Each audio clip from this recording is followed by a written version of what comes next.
Thanks for joining us today on the Winning Together podcast. This episode is the second episode of a three-part series of the hero's journey. What comes after the call to adventure? What happens after you reject that opportunity? This is where you approach the inmost cave, the ordeal.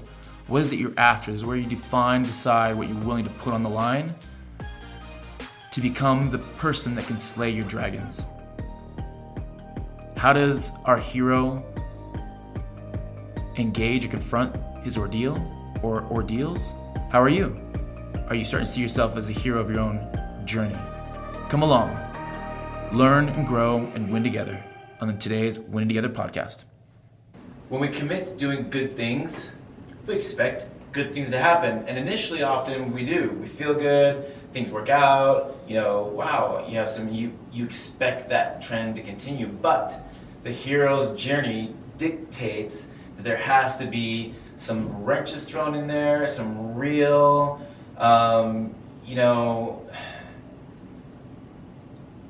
head twisters that you're like, what? How can this? No. And you think it's all going sideways. So as you've done better and better what you committed to do, how has your life gotten more challenging or more difficult or uglier or messier before it's gotten better? Right, great question. Well, the first thing I want to acknowledge is that I understand that life goes sideways for all of us. And the reason I'm bringing that up is because so many times... But no, only when we're doing the wrong things it goes sideways. If you're doing the right things, it's supposed to always go right? It's 2 + 2 = 4, right? Yeah. So what I'll say is, the first time I'm at my peak, just getting out of college, in the best shape of my life, I'm boating. Okay. So it turns out I get sucked. And that's a few years back, right? No, this was right after college. Okay. Okay. So I get sucked down into this boat propeller, and I feel like somebody just took a hammer to my inner leg. Adrenaline allowed me to just rip myself and sit on the edge of the boat. And my leg was filleted like a fish. And out of nowhere, boom, just like that, snap of the fingers, okay?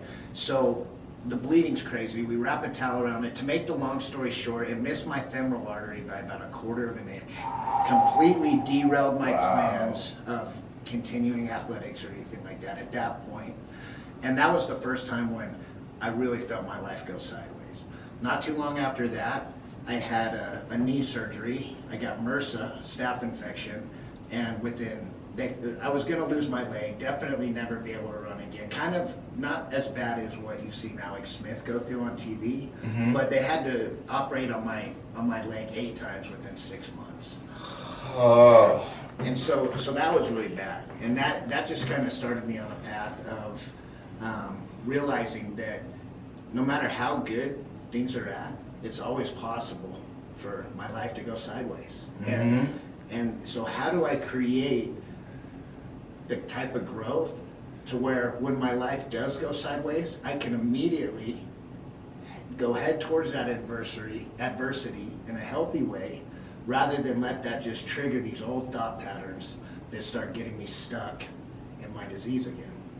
So part of, and you're kind of give us some backstory, some context of, what you experienced as far as, the adversity to stay a consistently healthy and strong man, especially as a D1 college level athlete. So you were justified because it wasn't your fault in a lot of ways, that your identity was ripped from you and your life that you were supposed to be on was totally taken off the table. Yeah, I told myself that for a long time. I was a victim for a long, long time. And it was a beautiful experience, and I loved it. And what I've realized is I'm responsible for where I'm at in my life right now. And I'm not just saying that to be cheesy. I am. I do my best now to look at everything that's happened for me instead of all these things have happened to me. They've all helped me become what I am and what I'm continuing to work on today. And that's a beautiful thing. I can grab strength and gifts and blessings from every experience in my life now. Is there a way that you could have phrased that the 25-year-old you could have heard it back then? This is good. like, this is good. Is there a way that guy could have heard it back then? I don't think so. I probably would have if I could have. Found a way, right? Yeah, I think I would have found a way. For whatever reason, these experiences have all just been a part of my journey. They've happened for a reason, as cliche as that is. But I really believe that. And again, they've happened for me. I've got a completely different perspective in life right now than I had when I was 25 years old. And I'm grateful for this perspective I have right now.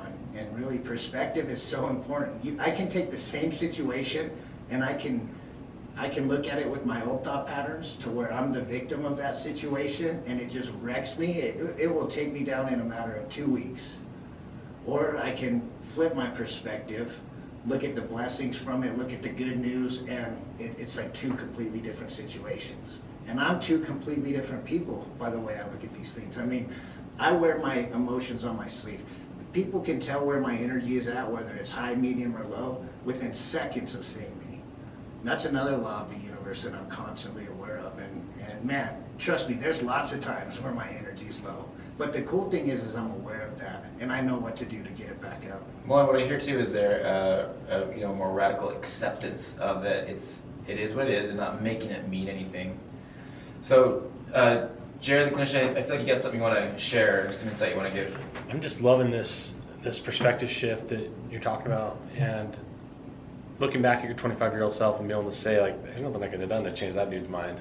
I think a lot of us can say that. We can look back at ourselves and be like, wow, I don't know if I could have changed myself. But we'll spend a lot of time in the present dwelling about what we didn't do or what we should have done. And then recognizing just another line, like, there's nothing I could have changed. So I love that recognition of being present in your life and not having to live in the past and having to be stuck in old patterns. And then using that as building blocks for your present and for your future. So. And Jared, I'm going to have you sound off on this. And one thing that you got to know about the Windy of the podcast is we don't just bring up stuff to say stuff, and we don't just talk about stuff to talk about stuff. What we bring up is actionable. We do it, we apply it, we live it, we are it, we are learning, we're figuring it out, we're finding ways to win. Jared, is the world exactly as it's supposed to be, exactly as it is? When we had this life experience of your boating, and in just the flip of a switch, all of a sudden you're on the boat, your legs split, and you might die in that afternoon. Was the world exactly as it was supposed to be that day? It's the ultimate litmus test of your life. And yes, it is exactly as it should be. It doesn't mean we all agree with that every moment of our life. And sometimes it takes some hindsight and some reflection to get there. But as we've talked about the power of accepting and ownership of your life, it has to be that way. You have to accept things as they are in order to live your life and move through your experiences instead of being crippled or paralyzed by them. So, yes, definitely. What does that do to the power in one's life when they accept and acknowledge that truth, that axiom of the universe? First of all, it gives you permission to stop being a victim. There are times we are victims in life. There's people who do horrible things and there's horrible situations, and we are victims at moments of our lives. But it gives you the power to stop being a victim. And it gives you the power to forgive, let go, and create something better of your life. So that space is ultimately where we want to get if we want to enjoy life and have that happiness that we hope for when we're in a dark place or just struggling. You have to accept life and work with what you got, deal with the hand you were dealt. So I'm super happy to hear what you've been through and what you're willing to share. And I wish everyone could see this guy in front of us. He's such a beam of light, and I'm just so grateful for you. Yeah, the countenance definitely comes through in your smile, the way you're standing, and the way you're being. And we're all, every choice is two choices. That when I notice somebody who is just really alive in their life, I can be pretty confident that they know darkness and are intimately familiar with the struggle, because that's how you value the aliveness that you're experiencing. So I'm going to say a phrase to you, and I want you to respond to it. If I say, if I can't, then I must, what does that mean to you? It means there's no hack, right? There's no easy way for me to grow or for me to take on my recovery, right? And so it's so easy for those old thought patterns to give me all these excuses of why I can't do this, why I'll do it tomorrow instead. I can't run, I can't go, serve somebody else, blah, blah, blah, blah, blah. So when my brain starts telling me I can't, usually it's just because it's something hard that in the moment an old thought pattern tells me, you don't want to do that. You just want to go do something easy. No, if I can't, then I must. I must do it. And that's the attitude I try to have with life. And that's the attitude I try to keep, to teach my peers, that I'm surrounded by right now, is don't fall for the lies that my ego or my brain is trying to tell me just because of those old behaviors that I've had in the past where I took the easy way out. How have you learned to give love, compassion, and tolerance to your teenage daughter? That is so huge. I'm so glad you asked me about that. Love, compassion, and tolerance, really what Buddha taught, have been a real keystone in my life and my growth. And I've always been a really loving, compassionate person, or so I thought I was, to everybody else except myself. And so what I'm focusing on, constantly working on, is having love, compassion, and tolerance for myself. Because as I develop that for myself, then I've got it to give genuinely and authentically to everybody else, especially people like my daughter. What if she were able to listen to this and she could hear, what is one or two things you would desire somebody who's really special, really important to you? What would you want them to know? I would want them to know that it's not easy. My daughter's beautiful. She's amazing, but she came from me, and so she's got demons that she fights. She really struggles with self-confidence and self-worth and social media and all those things. And she's my world, right? And so what I would want her to know is, I just, of course, wish that you could see yourself the way I see you. And the most important thing that we can do in this life is learn and practice how to do whatever it takes to develop that self-worth and that self-love. Because at that point, we're unstoppable. Tell me more. So many of the stupid things I've done, so many of the terrible decisions have been is because I just didn't care about myself or respect myself or love myself enough to stay in the light. I've got to fight for my light. Every second of every day, I've got to fight for my light because the darkness, it'll set in so easy. And so the way I fight for my light is, number one, being aware of what things bring me into the light and what things are trying to take me out of it. And then when I find those things, just continue to do those things on a daily basis. But that's probably the biggest parenting challenge I have right now is I'm not sure how to help my daughter fight for her light and how to really help her love herself and have compassion for herself. And so the only thing that I've thought of is develop it in me, continue to work on me so she can see the change. And so I can be like a living example. How has that created patience for you, for her, and her being on her path, or for other people you care about? I'm one of the most impatient people that I've ever been around. I got that from my dad, and I've been blessed to have a lot of experiences that have allowed me to really work hard on that patience, because it's so important. We want things fast. We want things the easy way, right? And so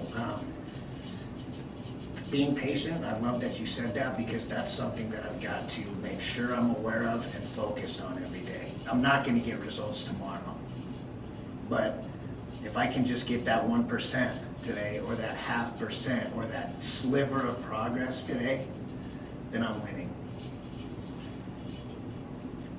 How is your attitude and your thinking as you become more healthy and centered, happy, joyful, meditative.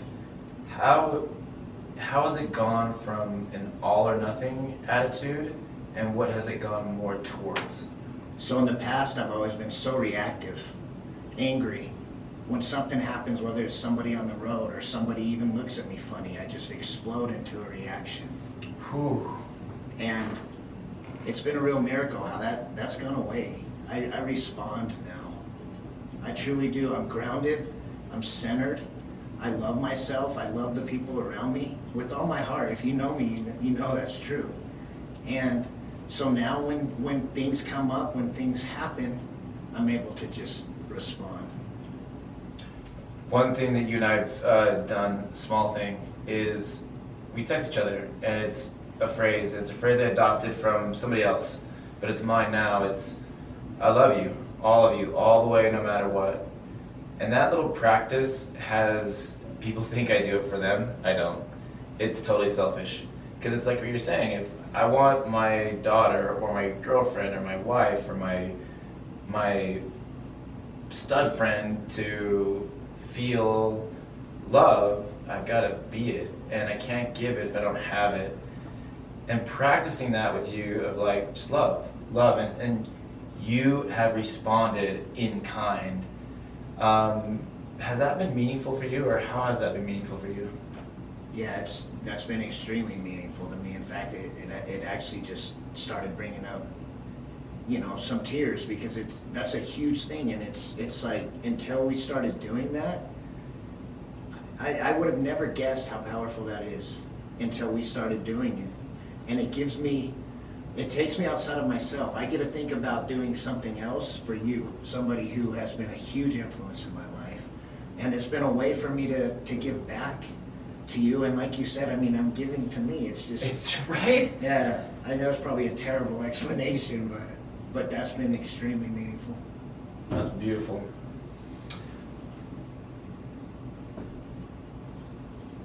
Coach, what are some of the dragons you've seen that this rock star guy slay?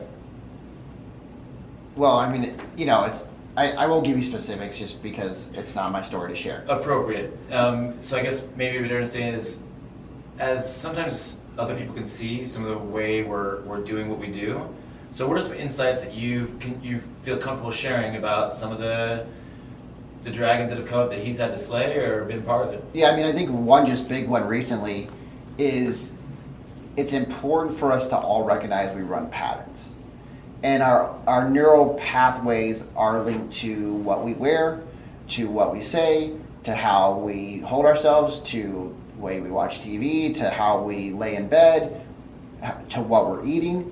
And I think one of the big ones recently was just understanding that you can be running the pattern of addiction without being drinking or doing any drugs. You can be at home, laying in bed, oversleeping, watching, consuming bad food, whatever it is for you. But if you continue the same stances, the same movements, the same actions in your day, you can still be living that mindset of addiction without being an addict.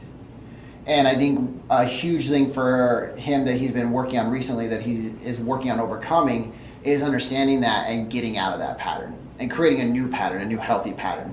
I think there's tons of dragons he'd slayed in his relationship, how he handles things, some of the stuff he's already touched on. And then, of course, going after those limiting beliefs that are just really a cool story that you made up to hold you back. And just him being able to recognize that more.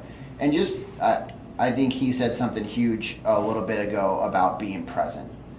And I think if we can all, I read a book called Power of Now by Eckhart Tolle, and he talks about really there is no issue. Like if you get an argument with somebody, technically that was over 2 seconds ago and you're holding on to it and you're rekindling it, but really there is no issue. The issue is that you're living in the past or you're going to the present to create pain or create a gap of if I would have, I could be there. So I should have done that. And I think just his presentness and how he's focused and engaged wherever he's at is truly a gift that he can give to others, because again, if you're present and you're paying attention to somebody, that makes somebody else feel good, just like those texts you guys sent. in the same sense, it helps him gain so much too of that active listening and being engaged with somebody's life and just giving somebody time, because how do you spell love? Time. So I think those are the huge dragons that he's overcome and slayed, and maybe that was what you were looking for, but maybe it wasn't, but it was exactly what you were looking for, so you got it. What's going to happen on this podcast is always magic, so it's going to happen exactly how it's supposed to be. Perfect. And whoever is here is going to be here for a reason. There's something there for everybody. So there's two things I want to touch on. We'd be remiss not to talk about, but I think, in that same idea that a lot of those beliefs that we script, stories we create, at one time they were essential to our survival, or they were really valid or valuable. And stories and scripts they're contextual. So the context is what really matters when we're adapting or adopting, or even on that context we want to actually live into, become, attract, or experience. So there's two things I really think we need to make sure you are able to share, and that is, how have you taken the power out of the past and put it in the present or the future, and your superpower, integrity. Thanks for joining us today. This is the second episode of a 3-part episode series on dissecting our hero's journey in recovery. What is the call to action? What is the ordeal you have to confront? This is based off the Joseph Campbell model of a hero's journey. Look it up, enjoy, and join us for the third and final chapter of this 3-part episode of A Hero's Journey Through Recovery. Thank you, everyone, and go make a difference.